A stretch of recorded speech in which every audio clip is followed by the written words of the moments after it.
Okay, video number 2. So you'll be pleased to know I found a way of steadying my phone, which means it's not going to wobble every 2 seconds, every time I breathe.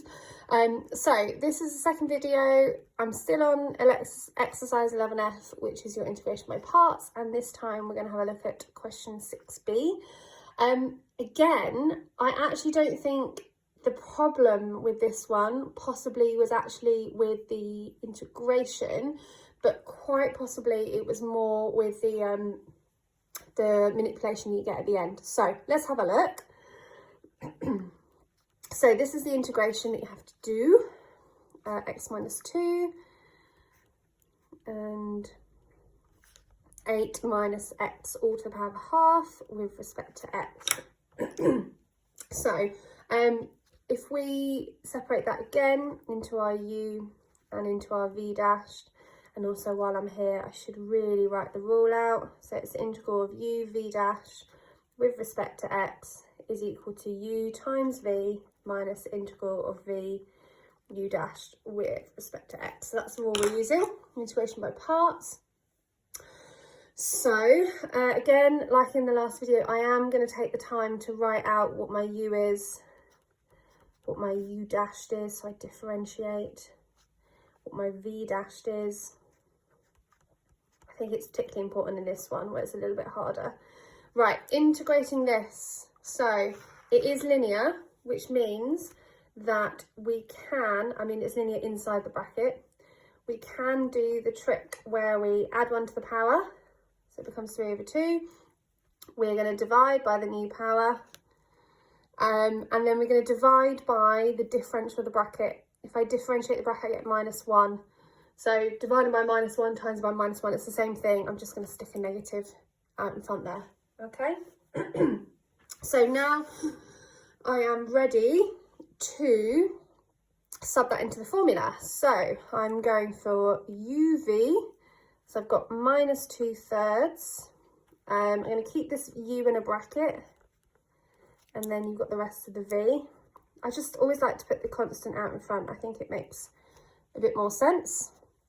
So that's uv minus the integral of v, that's that one, du dx. Now hopefully that's just 1.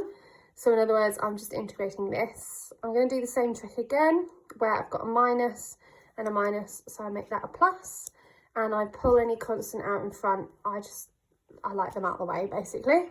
And then you've got your 8 minus the x to the power of 3 over 2 with respect to x.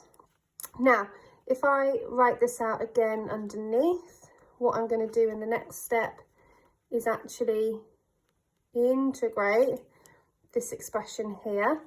So I'm putting the 2/3 there, and then I'm going to have a nice big bracket. I don't really need the bracket actually, but it's there now, because I'm going to integrate this. So the way I'm going to integrate this is I am going to add 1 to the power. Okay, I'm going to divide by the new power, and I'm going to divide by the differential of the bracket, which again makes that a minus. Yeah, I really didn't need that bracket, did I? Never mind. Okay, if I just tidy that up, oh, been off the page of it, there we go. If I just tidy that up for you, just making the minus here, and then that becomes a 4 over a 15. And we got your 8 minus x to the power of 5 over 2. Now, I'll be honest with you, unless I was asked to put this as a single term, I wouldn't actually do anything with that. I would leave it as is. I'd put my plus c at the end and just leave it.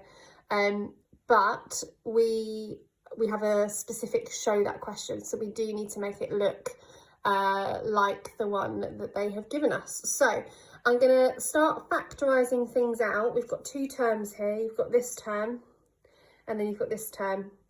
So I'm going to start factorising things out bit by bit and show you how you get there. So if we look at the constant that they both got in common, well, I can definitely take a minus 2/3 out here.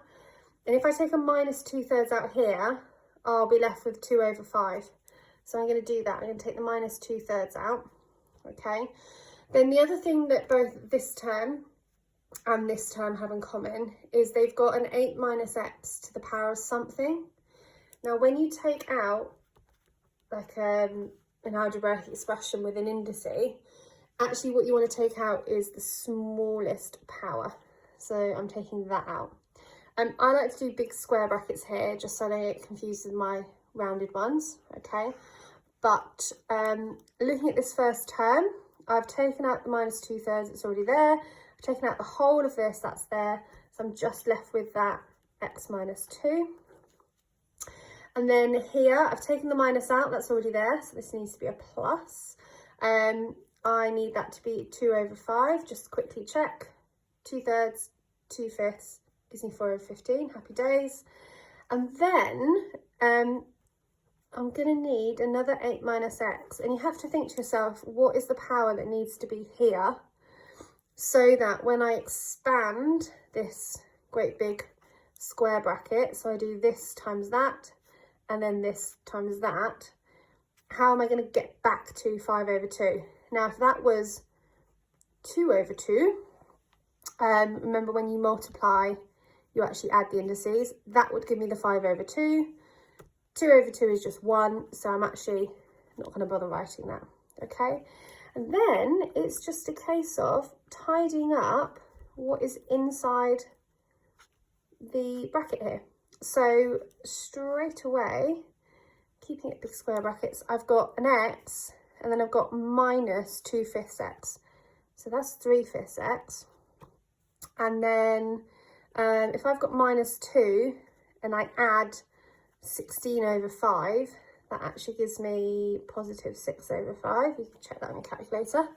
We're almost there, very, very close.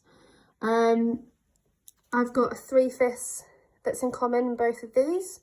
So then, up a little bit, what I'm going to do is take that 3/5 out. Then I've still got that bracket. And then I've taken the 3/5 out, so I've just got an x. And then that's going to be a plus 2, because 2 times 3/5 is 6/5. And almost there, you can cancel diagonally. And it leaves you with minus 2/5, 8 minus x to the power of 3/2, x plus 2, and then we mustn't forget r plus c at the end. And there we go.